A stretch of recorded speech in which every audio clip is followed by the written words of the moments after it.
আজকে সারা দিনে আল্লাহর সাথে কি কি কথা হয়েছিল? আল্লাহর সাথে কি কি কথা বলা হয়েছে আমি এটাই বলি। সকালে ফজরের নামাজ পড়ছি, নামাজ পড়ে ওইটা 1 ঘন্টা তবজি পড়ছি। পড়ার পরে উনি বলছে যে মা তুমি এখন 1.5 ঘন্টা ঘুমাইবা। তো 1.5 ঘন্টা ঘুমাইছি। উনি 9:30 বাজে আমার উঠেছে। 9:30 বাজে উঠিয়া চুলে পানি দিছি, বাড়িঘর ধুইছি, সম্পূর্ণ দোয়াটো আমার ঘর দুয়ার ঝাড়ুটিও দিইটিয়া। এরপর আমি একটু তরকারি জাল দিছি। জাল দেওয়ার পরে কইছে মা আজকে তোমার ভাতের পাইলে চুলাই দিবা না, দেই নাই।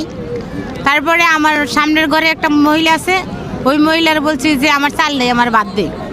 তো উনি ঠিকই বুঝছে যে সে একা আজকে দরবারে যাইবে, ভাত রানবে না।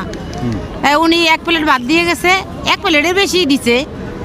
পরে আমি এই ভাতটা খাইয়া কতক্ষণ জিরাইলাম। বাসায় বাড়িওয়ালা আসছে, বাড়িওয়ালা কথা বললাম। উনি একটা টুলেট টানাইছে, টুলেট টানানোর পরে ওইখান থেকে কোনে হ্যার লগে সংযোগ করে দিয়া পরে আমি এই বাসাতে রওনা হইয়া পরে 7:20 বাইরেছি। আমার একটা কথা বলবেন যে আমাদের দেশে এখন বর্তমানে যে সমস্যাগুলো চলতেছে, মানে বিপদের পরে বিপদ, কি কোন আপনারা? একের পর এক ঝামেলা চলতে আছে। যে আজকে আমি সামান্য যাত্রাবাড়ি থেকে মিরপুর আইছি, আমার 4 থেকে 5 ঘন্টা সময় লাগছে। মানে অযথা জ্যামগুলো লাগায় রাখে, অসুস্থ মানুষ থাকে অ্যাম্বুলেন্সে, ঠিকমতো মেডিকেল যাইতে পারে না, ঠিক আছে ছাত্র জনতার জন্য। তো এখন এই দেশের প্রেক্ষাপট নিয়ে আল্লাহর সাথে আপনার কোনো কথাবার্তা হয় যে দেশে ঝামেলাগুলো চলতেছে? ঝামেলা উনি মহান আল্লাহরে চিনে নাই। মহান আল্লাহ যে হৃদয়বান ব্যক্তি, যে এখন অসতে বইরা গেছে। তুমি দেখো লুলা খুরা আতু লুলা হয় কেন হয়?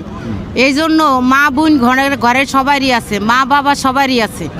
কারণ উজু নাই, গোসল নাই, আগে পানি হচ্ছে না, মুইতে পানি লয় না। স্বামী স্ত্রী এক জায়গায় থেকে গোসল করে না, দুপুর 12টা বাজে উঠে গোসল করে, এরকম সারা বাড়ি ঘোরে।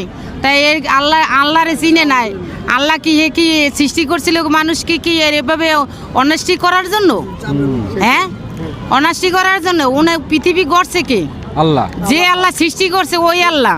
তাহলে ওই আল্লাহরে চিনে না। দুয়ারে যাই দেখছি, আর ওই আল্লাহ আমার নিয়ে গেছে, কইছে যে মা চলো অমুক বাড়ির দুয়ারে যাইবা। তাই আমি বলছি ওরা চিনবো না। কয় তুমি চলো। কিন্তু আমার তো লজ্জা লাগছে, ও তো আমার ভিতরে রয়েছে, ও তো ভিতরে মানুষের মতো কথা বলে। তাই আমি বলছি যে বাবা আমি এখানে দাঁড়াই থাকতে পারবো না, আমার মাইন্ডটি বাজে।